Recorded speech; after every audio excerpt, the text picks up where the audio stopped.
to the first episode of the JP Show podcast. My name is JP. Some of you know me as John or John Pierre. So, yeah, that's my full name, John Pierre.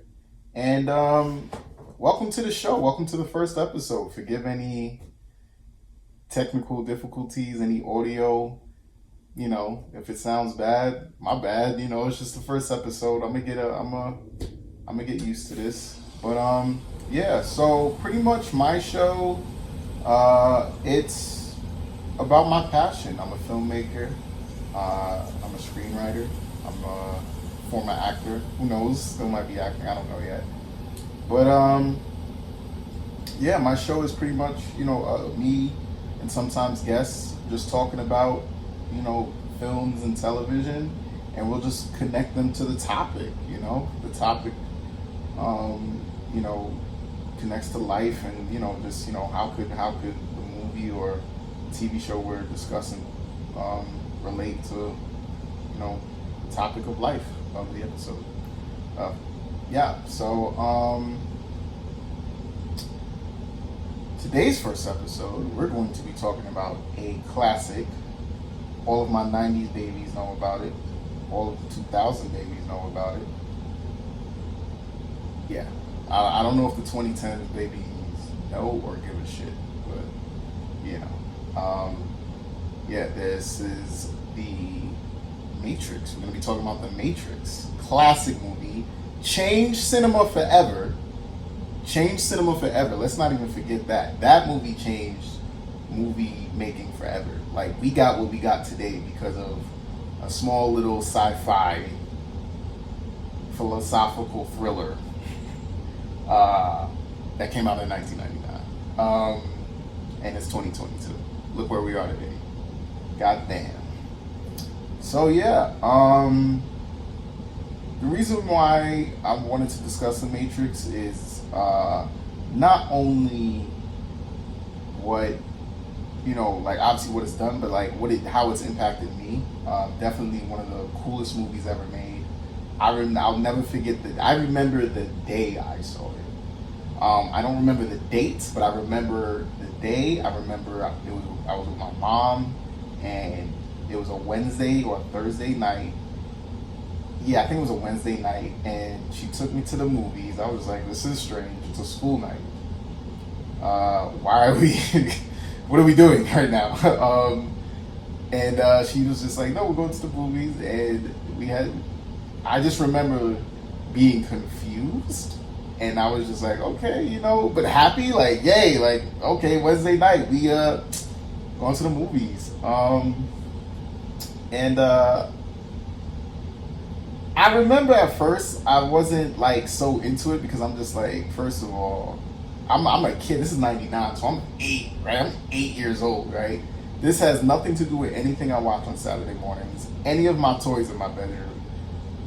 Nothing. What are we doing? What is this? So I just remember at the start of the movie, my mom was just immediately. I don't know if she saw the movie before me, but I just know immediately she was just glued to the screen. And then I'm just like, Mom, what are we doing? What are we watching? She's like, shh, shut up. She was aggressive. She was like, you're not gonna fuck this up, and you're gonna enjoy this. And that was the energy she gave me. And yeah, the movie started. I'm just like, this is whatever. I'm just like, oh, it's a chick. She's at a computer in a dark room. Don't care. Cops are in the building. All right, what is it? What is this? She got on this leather. I'm just like, this ain't Catwoman from Batman. What is this? And it began. The fighting and the shooting started, and the moment she did that move, the camera froze and went 180 degrees. Whatever it did, hooked. I have no clue what I saw, but I knew I loved it. I was just like, I have no idea what I just saw, but I loved it. And now you have my attention, and I'm gonna shut the fuck up. And I'm not gonna complain. I'm not even gonna have no attitude. I'm not gonna be some I was just like, whoa, what is this? And yeah, the rest is history. yeah, I was just like, yo, I'm Neo. I know I'm black. I know I'm 8.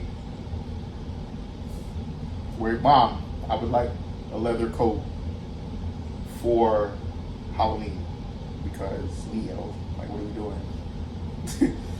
I believe I was Neo or Morpheus. I don't remember, but I knew I was somebody from the Matrix at Halloween. Yeah. So pretty much just, we've all. I mean, if you haven't seen it, you don't. I don't know what you're doing. You need to like stop what you're doing, go the fuck home, go watch The Matrix, the first one from 1999. I've met people in this era who have not seen it. I've met people in this era, the 2020s, that have not seen it. That's fine, but they need to. Yes, you need to. But yeah. So pretty much the movie. Let's just I'll go through it again. Our hero, our main character, is Neo, played by Keanu Reeves, and he is a hacker, and he lives a double life. And the supporting cast is Trinity, and we have Morpheus, and yeah, she pretty much, Neo, after this, like the beginning part is like the introduction of the world, right? So she's like, moving super fast, running up walls, jumping from roof to roof. The cops can't do it, but then Mr. Smith, the villain, him and the other agents, they running after her too. So they jumping on roofs, they flying through the air, they walking on walls, dodging bullets. Yes, they dodge bullets, but you already know that because it's the Matrix. And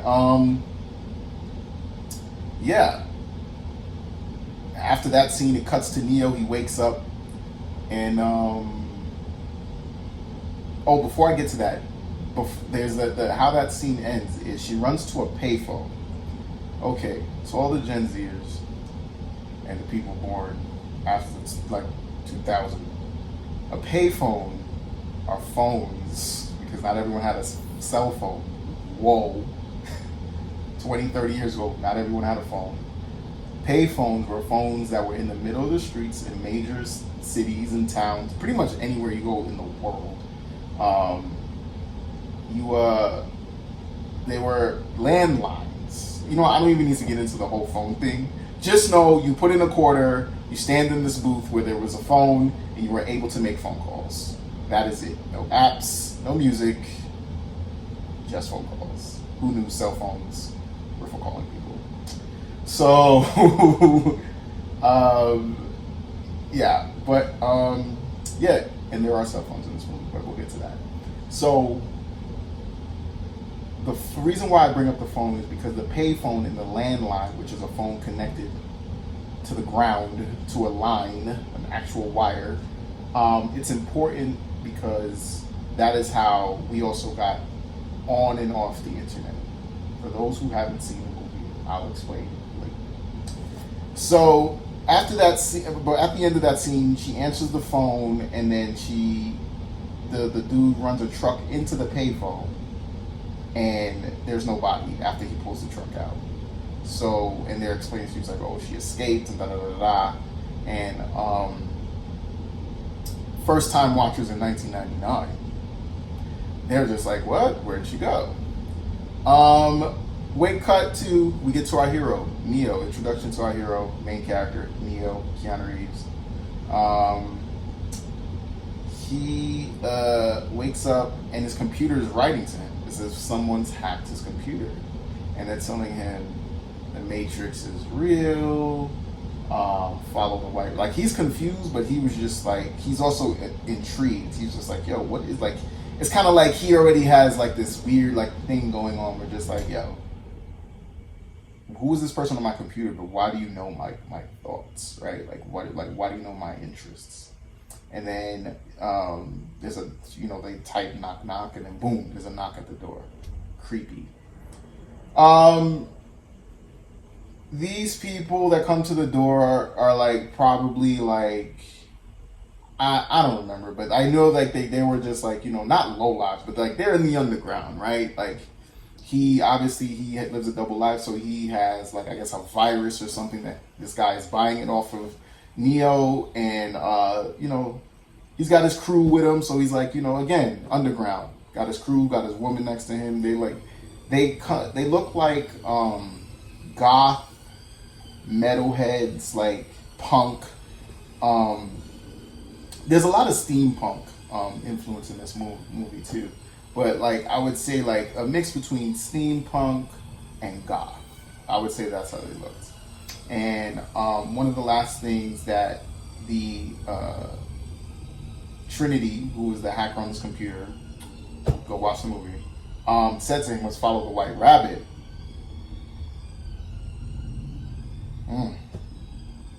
White rabbit, who, and then homeboy who he's buying the, I guess the computer thumbnail drive with the virus on it. He was like, "Yo, man, we're going out. You want to come with?" And he's like, "Nah, I got work in the morning." Trying to be responsible, even though he lives a double life and he's like somewhat of a criminal too. He's like, "Nah, I got work in the morning." And then he was like, "Yo, man, you're like wired, man. Like, you know, you're just like, you're working too hard. It's just like, you gotta chill." And he's just like, yeah. And then he sees the tattoo of a white rabbit on his girlfriend, on the guy's girlfriend. "Yeah, I'll go. Yeah, I'll go." That's what he says. That's what he says. I promise you, that's what he says. And again, now there's another connection. One of my favorite stories as a kid. One of my favorite children's stories. It's not really a children's story, but as a kid, the Disney version, obviously, but like Alice in Wonderland. One of my favorite stories. Definitely, just like as a grown up, like I love that story. Definitely super trippy, and this movie takes a lot of like, you know, references and is definitely inspired by Alice in Wonderland. Follow the white rabbit, yeah. You know why? Because we about to go down this rabbit hole. Okay, what we call rabbit holes and all these things today. 1999. Okay, we about to go down this rabbit hole called the Matrix. Gets to the club and it's just heavy metal. It's Rob Zombie playing. He's on the soundtrack, but Rob Zombie he's got his music going. It's loud.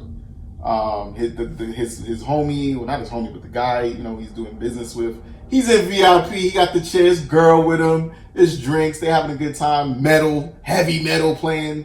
Definitely steampunk, metal, white people good time.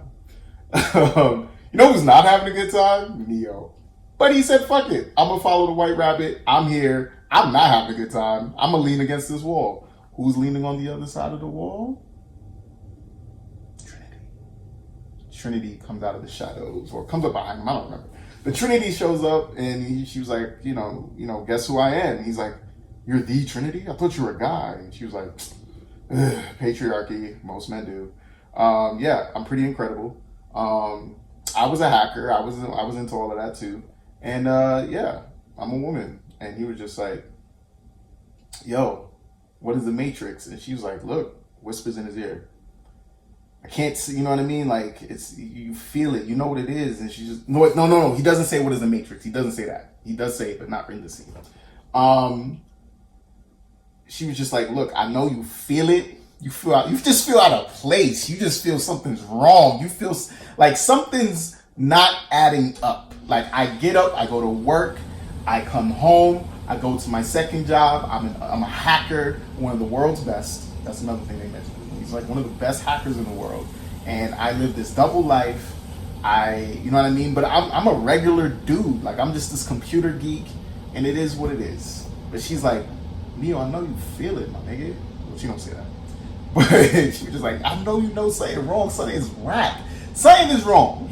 Something is absolutely wrong with everything that's around you." And she's like validating his feelings. She bounces.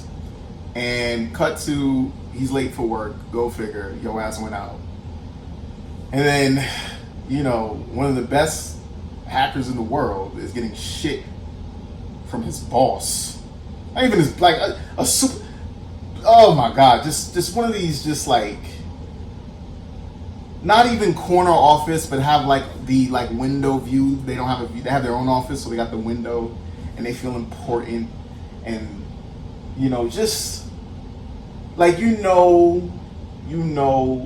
this dude, like, it's just it's just a little bit energy. We all have that boss where it's just like they gotta exert their power, and I'm just like, and Neil's gotta play this role. He's like, yeah, you're right. I will not be late. I understand the importance of being on time and all this other shit. And it's just like, in the back of Neil's mind, he don't give a shit. But in the front of his mind, he don't give a shit. In the back of his mind, motherfucker, I am Neil. I will destroy this entire company. Like, what are you doing? Like, who are you talking to? But you a criminal. That's your main money comes from the shit you do afterward. You gotta make appearances. You can't have nobody, you know what I mean? I'm a regular guy working a regular computer job at a regular ass computer company. Okay. Things get interesting now. He goes back to his cubicle, and before he even gets to work, he gets a package in the mail. Opens the package. There's a cell phone inside. The cell phone rings. It's Morpheus, played by the great Lawrence Fishburne. So Morpheus is on the phone, but he knows who it is. He was like, Neo, do you know who I am? And he's like, Morpheus. It's like, again, he's already like, he already is like in a place of like, yo, shit is out of whack, but I know, like, I've heard this before. I know this. Like, it's like it's innate to him, right? And Morpheus is like, look, you in trouble. You need to leave now, and I could guide you out of here, or you could look up. He looks up from the cubicle, like if you ever worked in an office, there's a cubicle. There's like a little wall, and you could like peek out from it, at the top of it.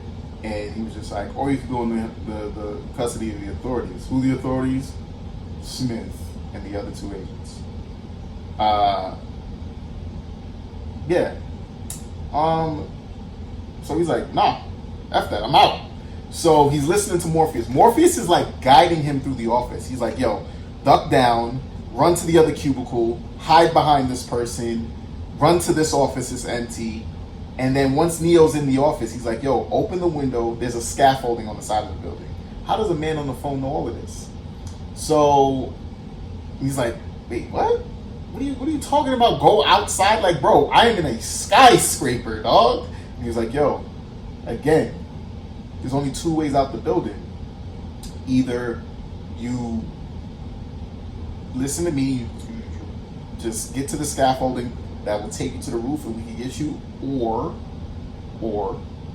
you can leave with the authorities. Neo, criminal hacker, he ain't about that. So he's like, yo, all right, I'm gonna give this a shot. He opens the window, goes outside, goes on the ledge. He's like trying to make his way around. Obviously you're looking down. Obviously you're concerned about your own mortal being. Like, just like, yo, I'm not trying to fall, dog. Like, I could fall and die and then all of this is over. He's doing his best. He's just like, yo, I'm gonna try and get to the scaffolding. And he reaches like a divide in like where he had the ledge and the other side of the ledge. And he's trying to get around that, and gust of wind knocks him off balance. The phone falls, and he's like, nah, I'll leave with them. It's cool. I'll take my chances with them. There's a quick little scene. Neo he's in cuffs. He's going into the back of the either the police car or the Jeep, I don't remember. But it's in the reflection of a mirror, like a side mirror, and it's a motorcycle mirror, and it's Trinity on the motorcycle. She's like, crap. Because also Smith turns, he was like, yo, are you somebody I was chasing in the beginning of this movie? And she's like, oh man. So the motorcycle goes away. Then it's CCTV. Like, yo, the way they even crafted this film, like, the Wachowski sisters, formerly known as the Wachowski brothers, Um, yeah, the way they just like crafted this film is just like incredible. So it's CCTVs. It's a bunch of them. It's a bunch of CCTVs. The camera zooms in. We go through the screen, and now we're in the interrogation room. That's what the CCTV was. It was CCTV of Neo in the interrogation room. Camera zooms in. We're in the interrogation room. Now, he's, interrogation room, hands in cuffs. Smith walks in, like, regular federal agent. Oh, Mr. Anderson, that's his name. Thomas Anderson. That's his alias. They know everything. Mr. Anderson, you live a double life, you take out your landlord's garbage, and you're also Neo, the hacker, and this and the third, and they just know. Mr. Smith is just letting him know, like, I know who you are, Neo. Like, we don't gotta. And Neo's still on some like, nah. I'm not speaking to like I'm gonna give you the finger, and you're gonna give me my phone call. And he's like, how are you gonna do that if you can't speak? His mouth closes. No, he don't got a mouth no more. Like his mouth like fused, like, and he's freaking out. And it's like he has like, it's just skin. There's no mouth. They grab him, throw him on the table, rip his shirt open. Then he takes something out of his pocket of his jacket, and the thing, like, it starts to melt, like, and it just comes to life, and it's this weird, like, robotic scorpion bug thing. Like the wires are its tentacles. Like, it's just weird, but it's disgusting. That they put it on his stomach. Shirt's open, put it on his stomach. Goes inside of his stomach, and then he wakes up like it's a bad dream. It's a phone, like he's back in his apartment. It's raining, it's pouring. Phone call, Morpheus, yo, meet me downstairs, blah, blah, blah. He's like, all right, goes downstairs. And I'm gonna get through this summary a lot quicker. But I'm just like, again, you can just see how much I love the movie. And goes downstairs, he gets into a car. Some chick with like platinum blonde hair points a gun at him. He's like, what is this? Like, what is going on? Like, I thought we were like damn near allies. Like, I thought, you know what I mean? And she was just like, look, you asking all these questions. I don't know you. I don't trust you. If you putting me you in danger, bro, we in danger too. And he's like, all right, whatever. They have some weird, I won't get into the other characters because I want to get through the summary, but like there's other people in the car. You got the dude driving, you got the two chicks in the back, Trinity's in the back. Trinity grabs this like weird contraption thing, and she was just like, yo, I think he's been bugged. And he was like, bugs? And they rip open his shirt and they hold him down. Trinity takes the contraption, puts it on his stomach, sucks out the bug that they put in him earlier, so it was not a dream. And he's freaking out. What the hell? That thing's real? And then they throw it out the window, and it turns back into the device. Like, it just turns back into like the thing that came out of, like a regular thing that came out of his pocket. They get to some abandoned building. It's thunder and lightning. It's Lawrence Fishburne, Morpheus. Now this is an important scene because this scene is relevant to today. And it's relevant to the topic that we're talking about today. After this scene, let me get to about this scene, because after this scene, I'm gonna make things short and sweet. But after this scene is like where I needed to get to. This scene, him and Neo and Morpheus are sitting down. Morpheus is looking like a boss, shades on with no. They're like shade lenses with the nose part, the bridge, and like no like there's nothing. They just snap on the bridge of his nose and they just stay there. I've never seen these shades anywhere else. I'd like a pair, or like to see a pair. But he's just a boss. Like he's in a leather coat, tie. He's a boss, right? And He's explaining, he was just like, yo, he's like pretty much breaking down everyday life, like everything that we've ever gone through, birthdays, celebrations, church. And he was just like, yo, this feeling that you've been feeling your entire life is valid. Things feeling out of place your entire life is valid, bro. And he was just telling him, like, yo, what do you think it is? And he was like, is it the Matrix? And he was like, yes, it is the Matrix. And he's like, yo, I can't really tell you, but I can show you. And then now let me tell you, this line literally is like in society today. It is in every facet of culture and society and just where we are in life today. So he's like, okay, you want to see the Matrix? He's like, okay, I'm going to give you two options.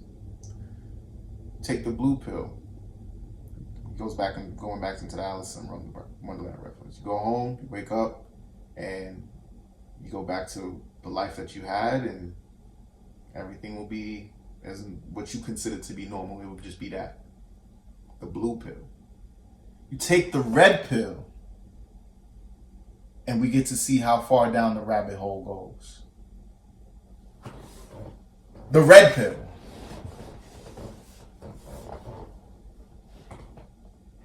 See, it wasn't just some made up internet shit. It came from a place. Yes. It came from a place. Pre-social media. That was for the kids. And he's like, yo, I'll take the... Neo just reaches for the red pill. And he was like, just know there's no going back. Neo makes his choice. Takes the pill. Then he's like, all right, we don't got much time. Let's go. Excuse me. So, Neo takes the red pill. They get him in. He was like, all right, we don't got much time. They take him into another room. It's like weird computer setup. And they tell him to sit down, tell him to relax. And he was just like, the pill I gave you, it switches off certain electrical signals and inhibitors in your brain. Yeah, this movie's super intelligent. They use like really big, intricate words, and it's just like, it's very smart, very intelligent, but also very cool and very easy to understand.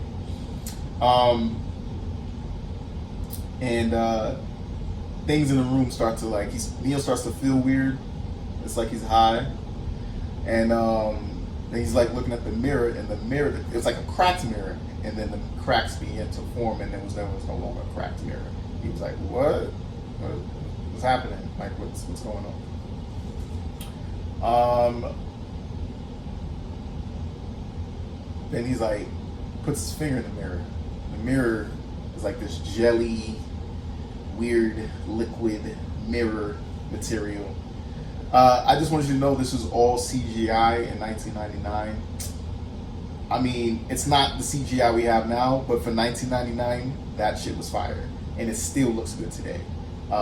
We don't even gotta get into all of that, but just know, like, just limited with the technology of their time, what they were able to do.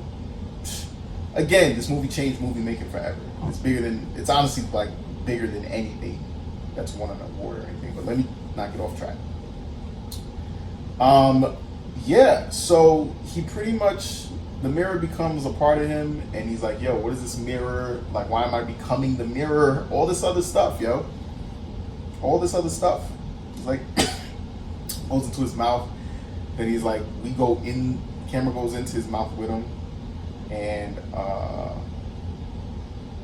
he wakes up in this like underwater tub thing, and he's bald and he's pale and he's got wires connected to him. He's like, what? Like, he's just like, it's like, honestly, it was like seeing an adult being born, like just scared, confused, no clue what's going on. And this machine chokes him, the wires pop out of him, then he gets flushed out of the tub, the bathtub that's in the middle of that's like on top of a tower in the middle of some crazy place, and he can see that there's other humans in these towers. Like, in these bathtubs in the tower. But he gets flushed out. Then he gets picked up by this thing. But yeah. Now I'm going to make it. I've been talking for too long about the beginning, but I really wanted to introduce the film.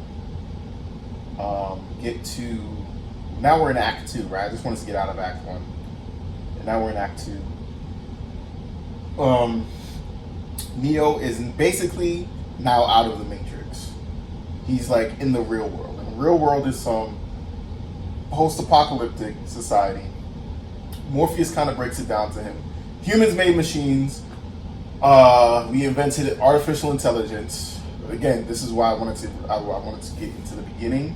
So now that we're here, humans made machines. We made artificial intelligence, and the artificial intelligence figured out the pieces of shit that we are, and it was a war between humans and machines. We know that the machines needed solar power to run, so we thought it was a good idea to, as they said in the film, scorch the sky. So now there's no sun in the sky; it's just darkness all the time around the planet, in the midst of the war. And so the machines were just like, well, if we can't have the sun, what else can we use to remain alive? Like, we gotta get electricity and power from somewhere. Morpheus breaks it down how we are basically a battery for the machines, and to make sure that they harvest us, because we are no longer born, we are grown. Another line from the movie. And humans are now basically mindless sources of power for the machine race to go on. And how they do that is keeping our minds occupied with the Matrix. So now we're in Act 2. Neo is now understanding, like, okay, I'm in the real world. This sucks. This is shitty. I'm on some spaceship thingy. It's called a hovercraft. But yeah, it's just like, now it's dark, it's dreary, clothes are raggedy, food is oatmeal, or not tasty with eggs, they said it's tasty with, but it's just this weird, sloppy oatmeal, cream of wheat thing that's food, and he's in the real world, but this is something that he was craving in the Matrix. Like, he knew he didn't belong there. So Morpheus is like basically training him and preparing him, because Morpheus's whole purpose is to find the one. So the one is the hero that is going to set human beings free, and by fighting the machines and all this other stuff, and the only way to do that is through their system called the Matrix. So Morpheus is training Neo to like access his true power, his true potential with his mind. Now that his mind is free, it's no longer in the Matrix. But when we go into the Matrix, we can do whatever we want. It's a computer. So he's like trying to remove all of the limitations that he was conditioned to in the Matrix, right? That's his job. He's the mentor, right? Neo's the student. So they're doing kung fu and karate, and other than like the physical stuff, Morpheus takes him to see the Oracle. The Oracle is just all-knowing, kind of like, it's a name, the Oracle. Like, he's all-knowing, can definitely help with the spiritual growth, right? Morpheus is helping with the knowledge and understanding in the physical part, but the spirit, you got to go to the Oracle. And the Oracle, they say the Oracle is not a real person. The Oracle is just this program in the Matrix. But even Morpheus it's like almost religion to him. He was just like, look, I can't be present. You know what I mean? Like, this is your journey. Your conversation with the Oracle is your conversation with the Oracle.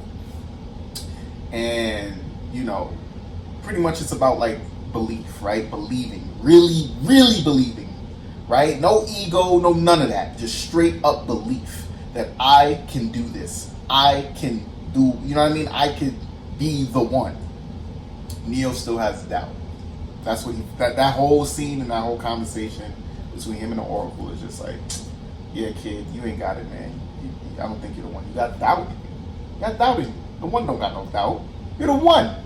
You're supposed to just believe and know that you're the one, and that's it. That. And Neo's like, I ain't the one. And you're like, well, you ain't the one then. That's the whole scene. Like, and he's like feeling bad, and she's like, don't feel bad, nigga. Have a cookie. I'm serious. That's what she don't say that, but she basically was just like, yeah, like, okay, you feel like shit. It's cool. Don't worry about it. Have a cookie. In the midst of all that, the agents, who are basically programs by the machines, who are just meant to track down rogues, who are Morpheus, Neo, Trinity, the whole crew of them. And they've managed to find him, track him, and they're like on the run. He's like, yo, we got to get out of here, blah, blah, blah. And in the midst of all that, Morpheus sacrificed himself to make sure Neo got out of the Matrix safe. And Neo tried to go toe to toe with Smith. He can't. He got his ass whooped. And Neo, how the agents and all these people who were able to find them is because Cypher, who's one of the crew members. He's a character, but his character is one of the crew of Morpheus, and he betrayed him. He was just like, the Matrix sucks. I mean, the Matrix awesome. The real world sucks. Why? And him and Neo had a conversation like, yo, why did I take the blue pill? I mean, the red pill. When the blue pill was much better. Like, his life is so much better in here. So he betrays his team, he betrays Neo, Morpheus, he betrays them because the machines want access to Zion. The access, whatever, I don't know what it was. But Zion is the last human city. Like, that's the last of human societies in the city. Well, Zion Smith, who was a program for the machines, was just like, yo, I need the codes for Zion. He was like, yo, I could get you Morpheus, Long story short, Cypher betrays the team, ends up killing Matadum, one of the people on the ship who he thought he killed when he got out, killed him, and the only ones left is Trinity, Neo, the guy on the ship, and Morpheus, who's still in the Matrix. So even in his doubt, even in I'm not the one, I gotta get Morpheus. I know, I love Morpheus, what he did for me and got me out of the Matrix and showed me the truth. I'm going to go get him. And she was just like, the dude was like, I don't know if that's going to work. This is basically a federal building. How the hell are you going to go in there and go get him? Right? And he was like, I don't know, but I'm going to try. And Trinity joins them. We don't got to get into the dialogue there, but Trinity basically joins them. And one of the coolest scenes in cinema history changed movie making forever. They get into the lobby. Neo, Trinity, they strapped up. They got Uzis, they got Tech 9s, they got 9s, they got Destiny. Bro, his whole entire coat is just filled with guns. It's a computer. They can do whatever they want. So, in this lobby, in this scene, the entire scene is in slow motion, but they running up walls, they doing cartwheels, and they killing all these SWAT officers. They took out an entire squad of SWAT officers, officers, special ops, security, all these dudes are dead. Mind you, it's 2 of them and 20 of them. And everybody strapped up. And you know how it ends? After all the slow motion and cool fighting and the music and all of that? Oh, mind you, shades never fell off, neither one of them, by the way. They had shades on. Never fell off. You know what I mean? Cool. Too cool of a movie. Scene ends. They go into the elevator. That's it. They fucked up this lobby. They go into the elevator. Then they go to the roof. They blow up the elevator shaft so no one else could get to them. They go up to the roof. Oh, even in that explosion, that was cool. The explosion was in slow motion as well. Again, CGI in 1999, still looking fire today, still looking good. I'm telling you. They go up to the roof and have a little shootout on the roof to get to the helicopter so they could take the helicopter down to the level where Neo and the agents are, and they could, because the goal isn't to kill the agents. The goal is to get Morpheus and get him out. So, in this rooftop bit, one of the agents get to the roof and he could dodge. Remember, I said the agents could dodge bullets. Neo is dodging bullets, and again, we've seen it before. He does the thing. He's back. He's like, you know what I mean? Like the coat looks cool. Everything is fire, bro. He still got grazed, but then Trinity puts one in his head. You know what I'm saying? And then I said, they get the helicopter.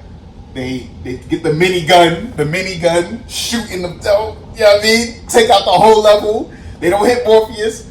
Morpheus, just strong black man, never broke, never folded. We don't break, we don't fold. Breaks the fucking handcuffs, and he runs towards the thing, and he gets shot in the leg because one of the Smith agents, because they're able to travel through different bodies and shit. He's shooting at the wall, right? Hits Morpheus. Doesn't matter. Morpheus falls out the window. Neo jumps, catches him. Trinity's in the helicopter thing. Fly, trying to get him out of here. The helicopter's crashing, by the way, because Smith shot the helicopter, so it was on its way down. So they're trying to find a place to put the helicopter, lands Neo and Morpheus, and put the helicopter. Ended up doing that. Helicopter crashes into a building. Neo makes sure that Trinity is safe because he has feelings. They got feelings for each other. Yeah, there's mad sexual tension between them all. But that was the thing where Morpheus saw oh, he's the one. My man is the one. Neo still don't believe it. Everybody around him now knows he's the one except Neo. That happens. It be like that. It do be like that. Now that they rescued Morpheus gets out of the Matrix. Trinity gets out of the Matrix. You know who doesn't make it out the Matrix? Neo. You know why? Because Smith done found him. Smith destroys the phone because the phone is the exit out of the Matrix, because you needed a phone to get onto any sort of network back in 1999. So Trinity and Morpheus make it out. Smith destroys the phone. Neo doesn't make it out. Now Neo, who was born a few days ago, born into the real world a few days ago, has to fight Smith, who's literally a security guard for the machines in the Matrix. He's able to travel through bodies. He's got superhuman. Dude is literally Superman without flying. Neo gotta fight him. They fighting in the subway. They getting it on. Whatever. In the fight, Neo beats Smith. Doesn't work because Smith is a program. He's not a human being. You can't just beat him and kill him, because if you die in the Matrix, you die in real life. You can't just do that to Smith. He's not a real person. He's a machine or a program, whatever. So he's on the run. He's like, well, F that. I just got my ass whooped some ass, and I gotta do this shit all over again. I'm out. Where's the net? Where's the phone at? Get me to the phone. So he's on the cell phone talking to that's what they call the operator. Guys on the ship who can talk to you from the real world into the Matrix. He's like, yo, get me out of here. He's on the run. He makes it to this apartment building, and I think it's abandoned. But Smith and the agents are there. Boom, shot him. Boom, boom, boom, shot him. Neo done got hit, shot, dead. He's dying. Ends up dying. Trinity says something in his ear look, I love you. I'm supposed to love the one. I love you, and I need you to get up because you're the one. And what happened? Because the power of love, okay? The power of love woke his ass up, got him back to life. And Neo's like, I'm the one. What does he do? He stands up. The agents shoot at him. My man stops the bullets. Midair. Stops the bullets. You know why? Because he believed he can. That's it. That's the power of the one, is like belief and knowing. Stops the bullets. Smith was like, oh, hell no! I know this dude don't think he can. Smith runs up to him, tries to fight him, and Neil's like, oh, this is like super slow. He's like, and he going at it. He's like, matter of fact, how is this so slow? Oh, I can do this with one arm. Boom, boom, boom, boom, boom. What happens? Smith gets his ass knocked down the hallway. The other agents see that and they're like, fuck this. They out. Like, they left him. They left Smith. And this is where things get weird. But it ties into the sequels, which we will not talk about. We won't be talking about those. Neo jumps into Smith. Jumps into him. And basically destroys Smith. Like, Smith explodes. And it's Neo's new body. It's Neo's new body. There's no bullet holes in it. Like, he's good.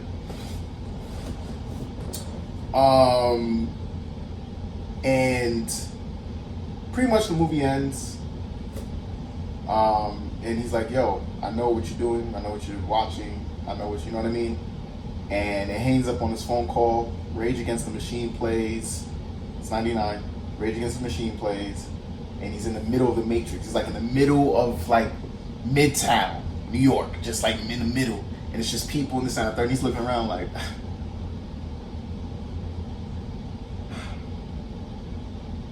this is a playground.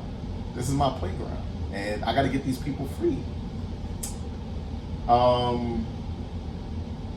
And it ends, the last shot is they zoom out. Neo looks up to the sky. He does a smirk, shades on, smirks, looks up, and the camera zooms out from like the top of the city, and then you hear like a big bang, like a loud bang, and then it's Neo flying. Boom, cut to credits. Neo was flying. So that's the Matrix, y'all. That's a long ass summary of the Matrix, but I don't care. Now let's get into the topic of today, and the topics on this podcast will always be in the form of a question. Today's topic is, are we in the Matrix? That is today's topic. Are we in the Matrix? Now, what I'm discussing has been discussed many times on the internet, many times in conversations, just many, many, many times. And some people really, really do believe that we're in a simulation. That is a actual scientific theory that lots of scientists believe. Like, yo, like this is a simulation. We're in the simulation of something of a higher intelligence. Not artificial intelligence, but it's something higher. Maybe artificial intelligence, who knows? But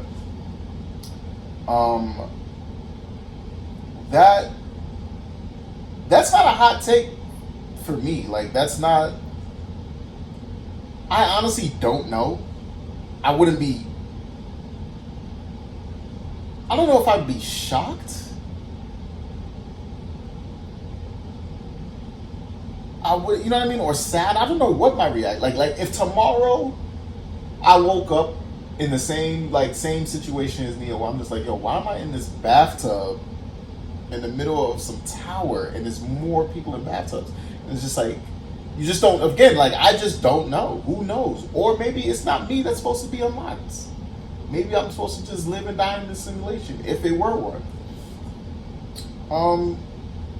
But the reason why I bring that up as like a topic is because of just like the reason why I was so like heavy on like explaining the beginning is because like I be feeling like that. Like I be feeling like look at what's going on today in society. Screw okay, politics, technology, just society and social things and just like the world, and it's just like things are fucked up. Things don't make sense. Things are fucked up, but things don't make sense, right? And I've been feeling like this for a minute now, for many years. Like, you know what I mean? Where like I could say like from my time in college, and I was really learning about my history as a black person, because I was, as black people in the United States, we were lied to our entire lives. Especially if you're my age or older, we were lied to straight up. Everything we were taught in school, the education, we don't got to get into that. But then in college, and I'm taking certain courses and all these things, and I'm like, yo, like, this is not, like, this whole movie, and like just the philosophy of like, yo, are we in a simulation? Because just as a black person, from the things you're taught and conditioned, the same way everyone in the Matrix is taught and conditioned, and just basically like, yo, this is reality, bro. Like, how long was it before you realized, yo, I'm black, so my reality is very different from other people's reality. It is not one thing. And I'm not talking about like just life journeys and life. I'm talking about just like reality, like the external. My experience is vastly different from someone else's experience who's not black. You get what I mean? Like, and it's just like, literally can look at the same thing and get two different answers. Like, it could be me as a black person and then the white person. We could look at like something and it would be two different things to us. Doesn't make sense. Like, it doesn't make sense, yo. Like it's the reason why I've really brought up this topic, where it's just like, yo, are we in the Matrix? Because it's like, things are out of whack. You know what I mean? Like, look. All right, let's get into it. This is not a political podcast, but let's just, for example, I'm gonna use the political climate as an example. Now, I don't bang with either party in this country, but I've been conditioned to believe that the Democratic Party is the party for black people all my life.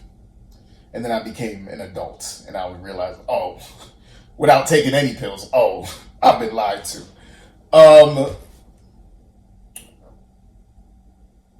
And what's crazy to me is, like, even in the conversation, I really don't have political conversations outside, like, just outside when I'm outside and dealing with people, because it's just like, you have your, like, I've never really spoken to anyone on the extreme right or the extreme left, but all I know is, just as a human being and someone who has common sense, which is like, that's not even a word I hear anymore. That's one. Two, I know I still have it, so I'm in the minority. And just logic, where it's just like, yo, we all on this planet in the middle of space, spinning, trying to make the best of the time we have here. And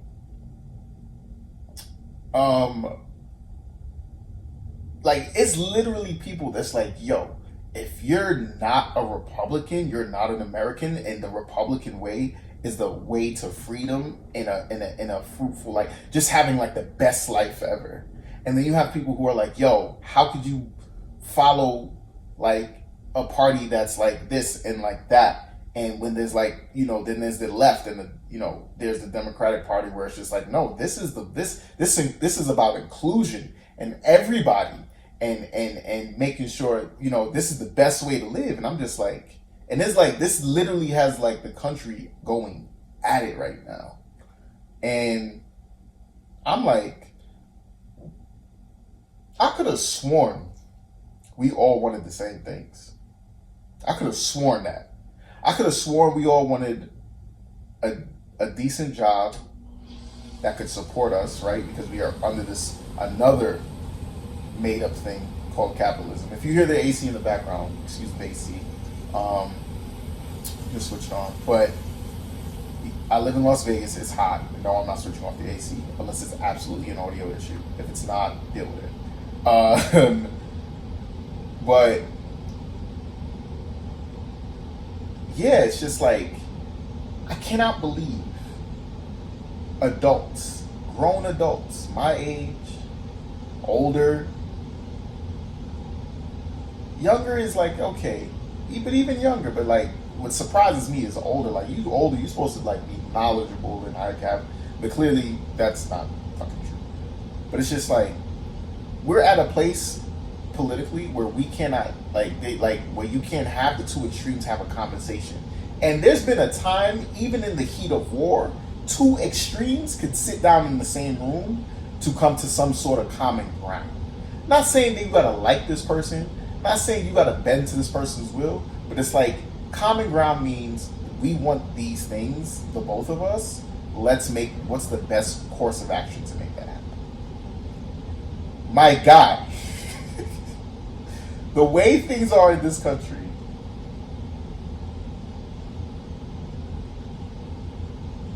it's like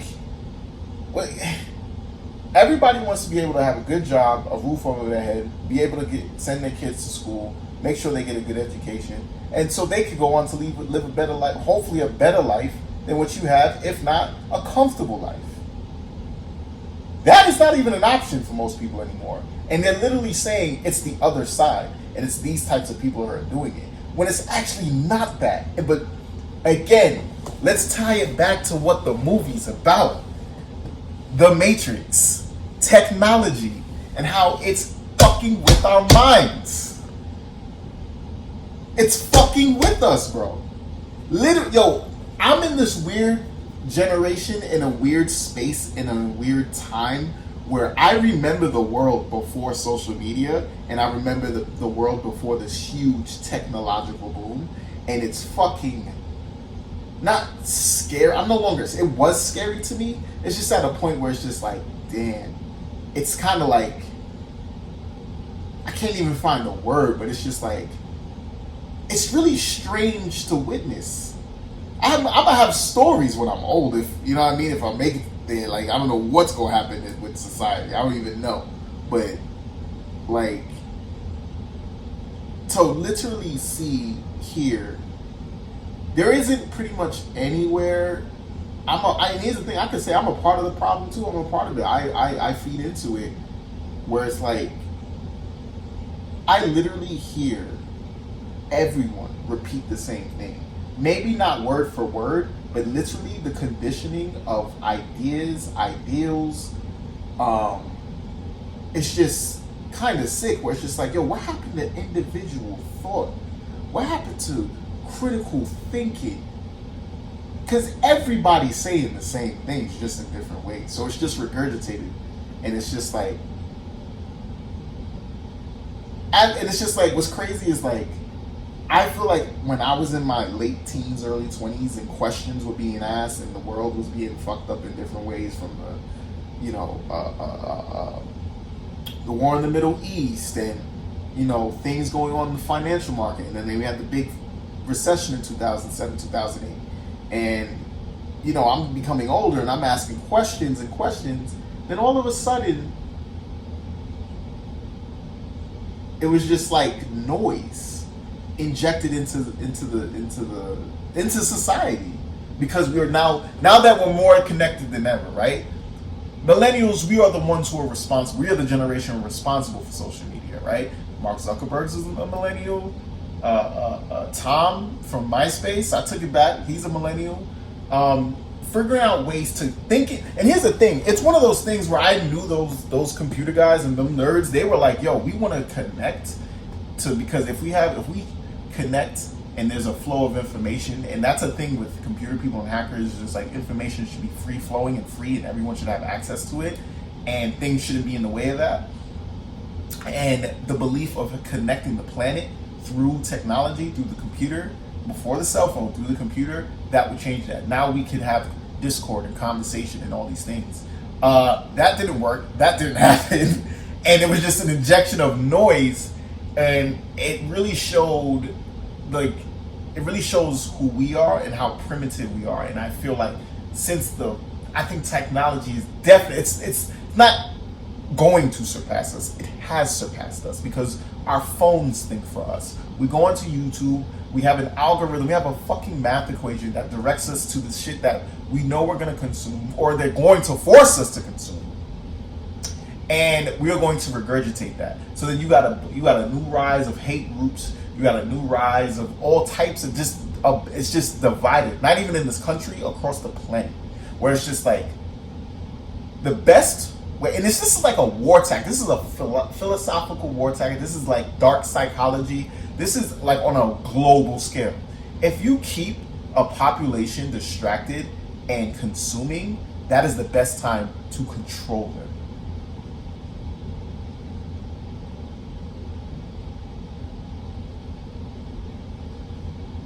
Everyone's at each other's necks. This is the most sensitive, soft ass, mean ass time in humanity, bro. How, like, it's so confusing. That's why I'm like, yo, I wouldn't be surprised if this is a simulation and there's a fucking glitch, because this shit don't make sense at all, or it's making perfect sense. And that's the thing. When there is a flow of information, right?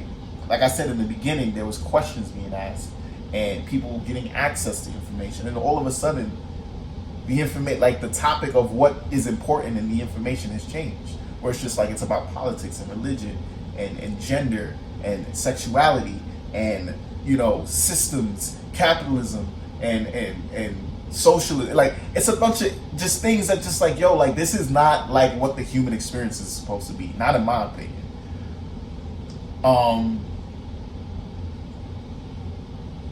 And it's just one of those things where I'm just like, damn.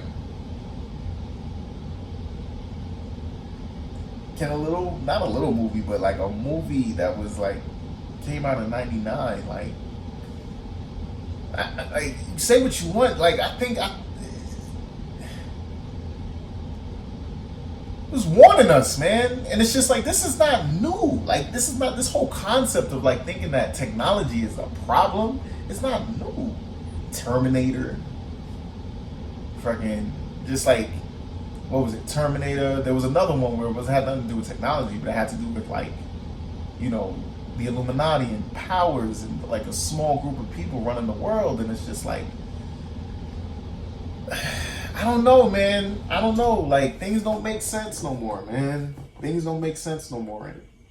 And it's not a weird question to ask if this is real. It's not. It's not. You know, and I again, I'm a part of it, right? I have technology. This is all technology. I'm giving my opinion on shit. Who cares, right? But I also believe that there are a group of people who are just like, yo, this is not what the human, like, there's no way this is the human experience. No way. Like, no way this is what life is about. Like, truly. Again, going back to what is truth? Like, what is it? You know what I'm saying? Like, we still don't know why we're here. That's still humanity's biggest question. Why are we here anyway? But in the meantime, we're going to make the best of it. We don't know, but we're going to make the best of it. But this ain't the best of it. Granted, I know I'm born in a time that isn't as brutal as past times. And, you know, I'm lucky to be in a space where, like, I could have cool things like these gadgets and these technologies. But also, like, what if these things thought for me? This is the last thing of, like, that can, like that hasn't been, like, I believe this is more powerful than a computer. We made the computer. It has to be more powerful than a computer. So it's like one of those things where it's just like, is this a battle? Like, are we, like, we made something, we made something that realizes, like, okay, this primitive thing could switch me off. It switched me off. Now, you know, but I still need it. I still need it. I'm not there yet. I'm not in the space where I don't need it yet. So what do? I need to get in here. This is the thing that runs it. This is the thing that controls our body. This is the thing that makes up our person. This is where our personality, the information of who we are, is held in here. So it's like, but it's just like, damn near people are being manufactured at this point. They're being manufactured. You go on any social media website, go on any social media app's website, go on YouTube, go down the rabbit holes. The rabbit holes, bro. Like, come on, bro. Like, it's crazy. It's crazy. It's not a crazy. I mean, it's not crazy. But it's not a crazy question to ask. Like, yo, that movie that came out in '99, like, it's becoming more like not a movie. it's becoming like, yo, are we in this motherfucker? But yeah, man, yeah. We're gonna wrap up the podcast now. But I just want to say, like, you're gonna be hearing a lot of like questions like this from me. Like, I'm a filmmaker. I love telling stories. I don't just make films. I also, like, you know, I'm gonna be expressing myself as an artist through different mediums, and you'll be seeing me talk about those on here. But yeah, I'm also a philosophical person because I'm also a spiritual person. So I ask questions, and it's one of those things where it's just like, you know, pretty much you're just gonna hear me ask questions on here. You're just gonna hear me ask questions on here, and just get into topics and, you know, about life, and, you know, just getting into these philosophical topics, because it's just like, it's interesting, but it's also, I believe in those questions and those conversations, they allow not only the mind but the spirit to grow. And I believe that